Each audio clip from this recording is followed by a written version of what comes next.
Tesla has a big secret that you need to know right now. They just dropped the price of every single model they sell, not by a little bit, but really by a lot, meaning you can now buy an entry-level Tesla for basically the same price as a Toyota Camry. But how good is Tesla's cheapest entry-level base model? Is it really one of the best cars on the road, or is it missing too many features and it has too many compromises to really make it worth the lower starting price tag? Let me just sort of cut to the chase and tell you the good news, the bad news, everything you need to know about the cheapest Tesla, why it's such a good value, and also the top 2 reasons you should not buy this car right now and look at some other offerings, because the last thing you want to do is make a very big and very expensive mistake. And a big thanks to Into the AM for sponsoring this video. So let me kick this video off with a bit of a confession, because I want to be totally honest with you guys.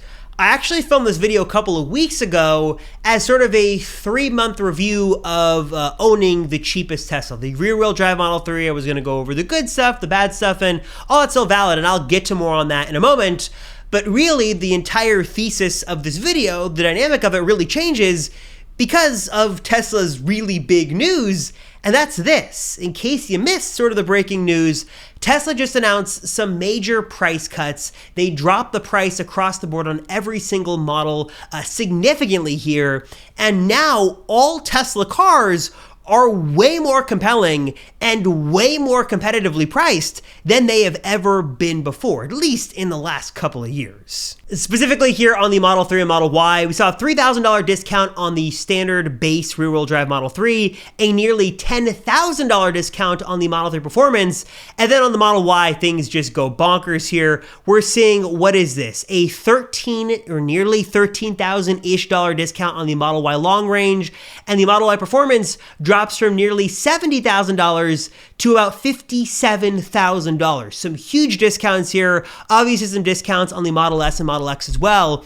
but especially on the Model 3 and Model Y side, we're seeing some huge discounts right off the top. This isn't incentives, this isn't potential fuel savings, this is MSRP from Tesla. And what sweetens the deal even more on this is that for many of these models, specifically Tesla's cheapest model, is that they can take advantage of the $7,500 EV tax credit that is now coming into effect that makes these cars even cheaper. So now you've got the rear-wheel drive Model 3, the base model, with this sort of $7,500 credit taken into effect, is about $36,000-ish, basically right on the mythical, magical $35,000 price tag that everyone always wanted for Tesla to release. There are always rumors, always a demand for a standard $35,000 Tesla. So after owning this cheapest standard range rear-wheel drive Model 3 for the last few months, I've got some things we've got to talk about. I've got some good stuff, some bad stuff. Let me tell you what you do get, what you don't get, and more specifically,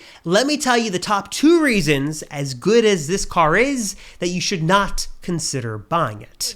Okay, now before we continue with more of Tesla's problems in 2023, let's change the mood from bad to good, because I want to tell you about one of my favorite companies, the company that makes most of my wardrobe, including one of my favorite hoodies of all time, the hoodie I am wearing right now. Of course, if you've been watching this channel for a while, or if you're a new viewer, let me introduce you to the amazing company behind my wardrobe, and that, of course, is this video sponsor, and that is Into the AM. And if you haven't heard of them before, Into the AM has been in this business for years. They've been making ultra comfortable and premium clothing since 2012, and they're on a mission to help you express your energy, your creativity, your passions with some high quality apparel that is ultra comfortable, looks great, and just feels fantastic too. And one of the things that I love most about Into the AM is that they've got a wide variety of really high quality apparel that is growing all the time. They are always adding stuff to their incredible collections, including a huge collection of graphic tees that I really love. They've got some really colorful, super vibrant ink on here. They look great, they feel great, they fit great, lots of really awesome designs that I love. But like I said, they have got everything. They've got tanks, they've got joggers, they've got hoodies, and as you can see here,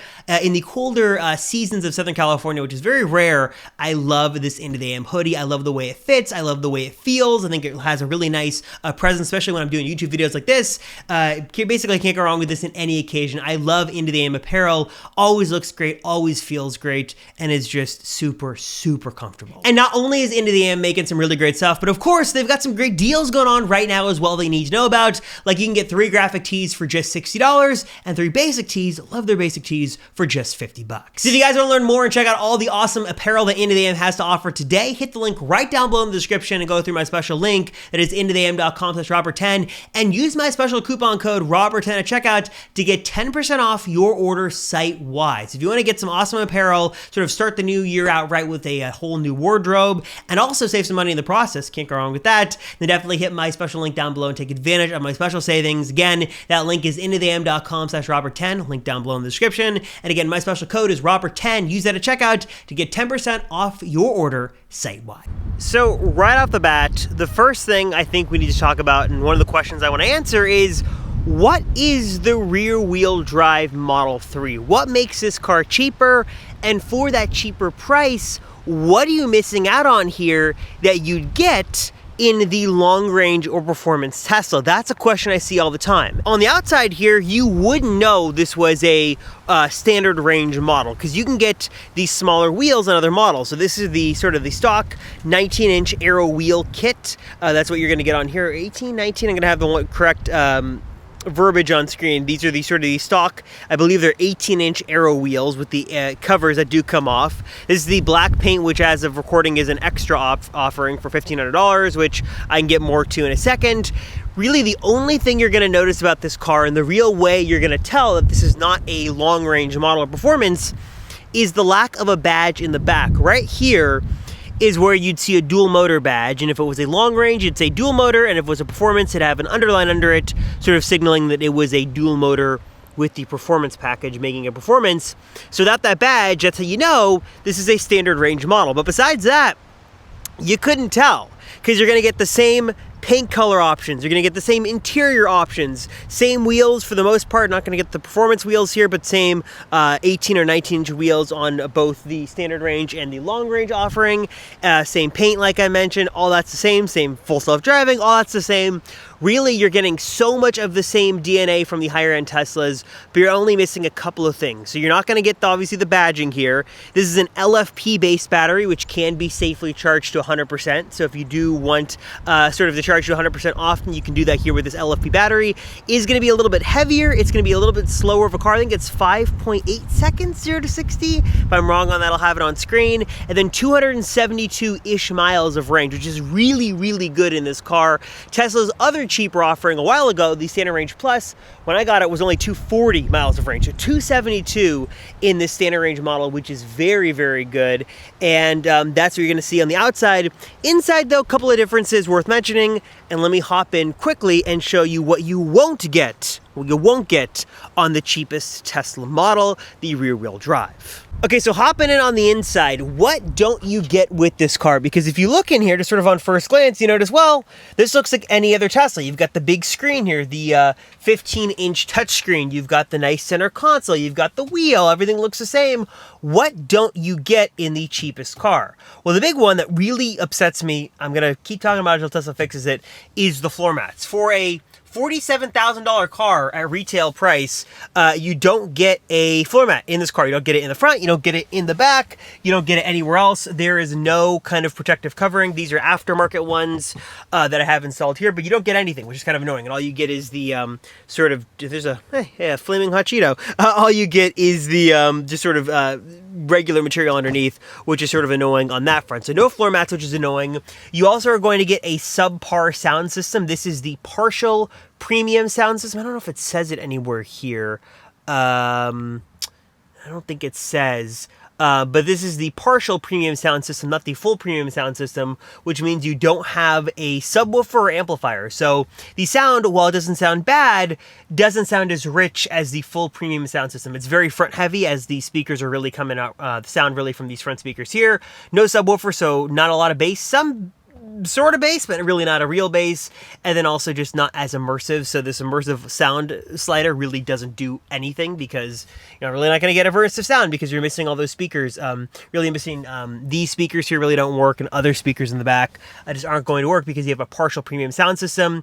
The other thing you're missing is some interior lighting. At least that was the case a while ago. I don't know if they fixed that, but you don't have a lot of lights on the inside, which is sort of annoying. You're missing lighting here on the cheapest model. And then also you aren't going to get, which is kind of the case for all Teslas, the charging cable that comes with the car, which again, I think is absolutely ridiculous. So that's what you're missing here. But besides that, really besides the a little less range, a little less performance, the single motor and the sound system, besides that, which for a lot of people isn't a huge deal, you're getting a really, really, really good car. Same, like I said, materials here are the same, same hardware on the inside, all that stuff, same computer system, all that is the same. But in terms of what you don't get, you're missing out on some range, some speed, some motors, and the sound system. But besides that, this is still pretty much all Tesla, all the same DNA, and spoiler alert, is a really, really good car.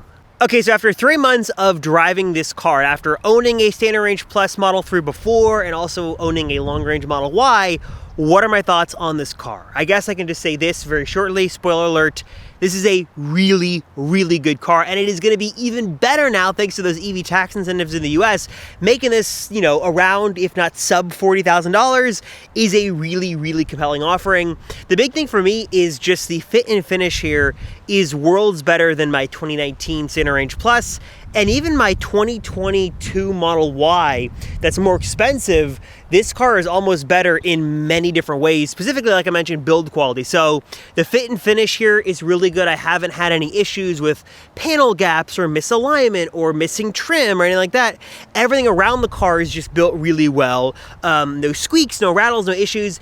And then ride quality on this is really good. Obviously, the smaller wheels are going to help with the ride quality there, but just it's really quiet on the inside. And I'm not exactly sure how to say it, but the sound treatment inside sounds better. It's quieter, especially if I'm sitting here. It's quieter, and just the ride is much smoother in this car than it is in my Model Y and even other Teslas I've driven. It's an extremely smooth ride quality in this car that I've particularly noticed. It's also, like I mentioned, it's quieter in the car, and I will say it's a little bit, dare I say, a little bit more fun, more zippy. Even though this is a standard range car, it feels a little bit more fun and agile to drive than my Model Y. I like to sit a little higher off the ground. You're a little lower in this car as it is a sedan, but you've got plenty of room here to look, right off the really nice sort of oversized windshield here. You've got obviously the sunroof there, but the build quality here, I want to make a point of that, is really, really good. Something I've noticed in other Teslas is that there are issues or misalignments, but everything here is really good, and it's a really quiet car. If you want to sort of hear the ambient sound, it's quiet. Obviously, we're not moving right now, but I can tell you both ride quality and sound are much better in this rear-wheel drive car than they are in any other Tesla that I've been in. Tesla's definitely gotten their production side of things together. They've gotten their act together there, and it is a really, really well-made car and is extremely well built in this scenario, which isn't the case with all Teslas, but I can tell you here, it is very, very much appreciated. It's a really, really nice ride quality experience, and it's just honestly a real joy to drive. The other thing in particular I really liked about this car that I want to mention is the computer system. This is not exclusive to this car, but newer Teslas, basically 2022 and on, have the Ryzen-based CPU. And not only is this car getting exclusive features that you don't get in other Teslas, like the Zoom app, for example, only Zoom on the Ryzen-based processor here, but one of the best parts about this car is that it feels, with Tesla software, significantly faster. Especially after the holiday update, this car feels way faster navigating around things. Like if I jump into Apple Music and I start scrolling around, it feels way faster. Launching things like Tesla Theater, if I wanted to jump into Netflix, it feels faster, it loads faster. This new Ryzen processor is significantly faster in this car than it is in the Intel-based cars. It's very, very noticeable in this. Definitely, let me beat this so I don't get a copyright strike. Very, very noticeable. And just some of the new features here, like minimizing the theater to get to other things, it just feels way faster. It screams on this processor, where the Intel processor is very, very laggy. So the LTE connection is the same. The screen's the same. No higher refresh rate. Just that processor under the hood feels significantly faster in these newer Teslas. And in the cheapest Tesla, you're going to get the same software experience. You're getting the same screen. You're getting the same software. You're getting the same processor, so it's going to feel very fast, and everything around here is very, very nice to use. I do wish, obviously, if I could bring up the cameras, I wish they were sort of better quality. They seem a little bit better than my Model Y, but they're the same. And the other thing I should mention, sort of kudos to Tesla and their credit, is that even in the cheapest Tesla, they are no longer software locking features, which is something they did previously. Specifically, what I mean by that is that Tesla used to software lock features in the car. They'd make you pay for them in the cheaper car. The notable one in the cheaper Teslas was the rear heated seats. That used to be a $300 add-on, but now Tesla gives it to you standard, so you don't have to pay to unlock that hardware. Also, what's nice about this car is it has some of the other long range and performance creature comforts, including the heat pump. You've got a heated steering wheel on this car as well as heated wipers too. Don't use that a lot in Southern California, but that is nice. Tesla used to restrict a lot of their higher end features to the higher end cars, but even this cheapest Tesla, sound system excluded, basically is feature for feature the same as what you'd get in the higher end Teslas. I love that Tesla no longer locks that down behind a paywall. You now have full access to your heated steering wheel, heated wipers, rear heated seats. All of that is really, really nice to see in the cheapest rear wheel drive Model 3. Next up, let's talk space. What is space like in the Model 3? Well, you're gonna get a lot of nice room here in the front. Obviously, it's a sedan, so you're not gonna get as much space as the Model Y. Also sits a little lower to the ground, but still a really spacious car. If you wanna come up to the front here, you're gonna see, I think it's a little less of a room here, usable room in the 3 than the Y, but you're still gonna get a really nice frunk. Obviously, you're not gonna get any kind of cover here. This is just sort of what the stock frunk experience looks like. Though I will say Tesla improved the ability to more easily close this on the 3. And then on the 3 as well, you've got your powered trunk, which is nice to see. This was sort of a somewhat recent addition. And as you can see here, my family, we make use of the space. Plenty of space here in the trunk. You've also got the sub-trunk down below here. One of the things I do miss on the 3 that I have on the Y is I have 2 little cargo spaces here. I don't have a cargo space here. I do have one right there, but plenty of room here in this car. Obviously, the big advantage of the Y is that hatchback experience. It's way easier to load things in and out, but still a ton of room here in the 3 there. And like I said, the powered trunk is nice to see here too.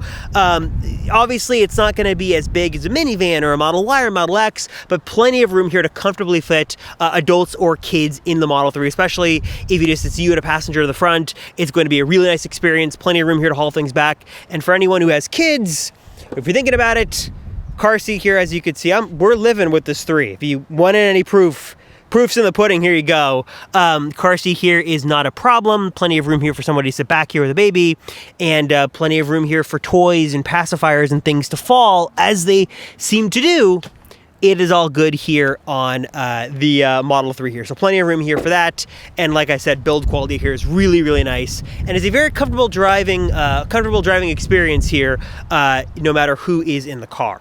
All right, so as great as this car is, why shouldn't you really consider it? Well, the top reason really is one that's sort of been a big part of the news cycle as of late, obviously, is that prices across the board have dramatically decreased. That has made every single model more compelling. It used to be that there was a really big gap between the standard range Model 3 and the Model Y, and the standard range Model Y was sort of off menu, on menu. You sort of never knew. But now with prices as they are, I think that you can much more easily make the leap to a longer range model if you need that extra range. Or what I think is equally as important is the Model Y. You are going to spend a little bit more money for that car, but I think many people are going to appreciate the extra range and more specifically, the extra versatility. Even the cheapest standard range Model Y is going to give you the full audio system. It's going to give you dual motors. It's going to give you more range. And I think many people shouldn't be so quick to write that off, even if it is a bit more money. And then probably the biggest reason to not get this car right now is that Tesla is actively working, and they've been working on a big refresh to the Model 3 that will launch, according to rumors, in sort of the first, or I should say second half of the year in 2023, and will bring with it some pretty big upgrades and updates. We're going to have some new design changes on the outside, possibly a second screen on the inside, an automatic frunk, maybe a better sound system, some changes to the screen and the infotainment system, maybe some new color offerings. Pretty big rumors from reps reputable sources that a new model is coming this year. We're talking like 6 months is the time frame right now. So if you can wait and you want the latest, you probably should wait for that newer Model 3 coming because as good as this car is, in a couple of months, it is going to be old and outdated. When that new car comes with a new hardware processor and the new cameras and stuff like that, there is some new stuff right around the corner. So if you can wait and you do want the latest and greatest, then I would caution you that a new Model 3 is on the horizon to come this year. But if that doesn't matter, you just want a car right now, you want to lock in those EV tax incentives, you're happy with the car as it stands right now, then by all means, enjoy this Model 3 standard range. It is a really good car, this rear-wheel drive model, but there are a couple of reasons why you should not pick it up just yet. But if you consider those and want to make your own choice, then get this car. You will be very happy. As always, though, I want to hear your thoughts. What are your thoughts on the rear-wheel drive Model 3? Is it a good car? Is it a bad car? Do you have this car? If you do, let me know down below your thoughts on it. Like I mentioned before, 3 months later, I'm absolutely loving this car. It's really good in a lot of ways. Like I said, a lot better than my more expensive, higher-end Model Y. So let me know your thoughts down below. As always, I appreciate you guys watching. Thank you so much. I'm Robert Rosenfeld, and I'll see you all in the next one.